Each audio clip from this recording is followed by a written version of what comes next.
अस्सलाम वालेकुम। आज मैं आपको शुगर और जामुन के बारे में बताऊंगा। जामुन जो है अक्सर हमारे माशरे में कहा जाता है और शुगर के लिए इस्तेमाल किया जाता है। तो इसमें जो है शुगर को कंट्रोल करने वाली कोई ऐसी चीज़ नहीं है। इससे ये होता है कि ये बहुत ज़्यादा खुश्क होते हैं, इसमें खुश्की होती है जिसकी वजह से पेशाब आपका कम आना शुरू हो जाता है। तो मरीज़ समझता है कि उसकी शुगर कंट्रोल हो गई है। तो ऐसा कुछ नहीं है, सिर्फ़ ये खुश्की की वजह से पेशाब की कमी में हो जाती है इससे, और आपकी शुगर बिल्कुल कंट्रोल नहीं होती।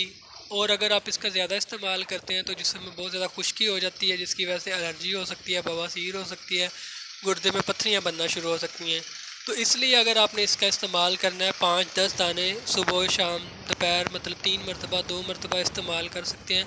तो पेशाब की ज़्यादती जो है वो आपकी कवर हो जाएगी।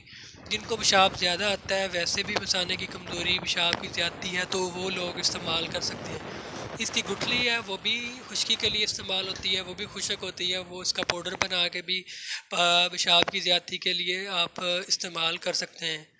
तो अगर आप ज़्यादा इस्तेमाल करेंगे तो आपको नुकसान हो सकता है। तो इसलिए जो है नॉर्मल सी मकदार में आप इसको इस्तेमाल करें। ये मैदे जिगर के लिए भी बहुत अच्छा है, खून की कमी के लिए भी बहुत अच्छा है। तो आपने इसलिए जो है इसको इस्तेमाल करें, लेकिन ज़्यादा मकदार में इस्तेमाल नहीं करना। तो अगर आप मज़ीद कुछ पूछना चाहते हैं तो कमेंट करें या व्हाट्सअप करें। मिलते हैं नेक्स्ट वीडियो में। अल्लाह।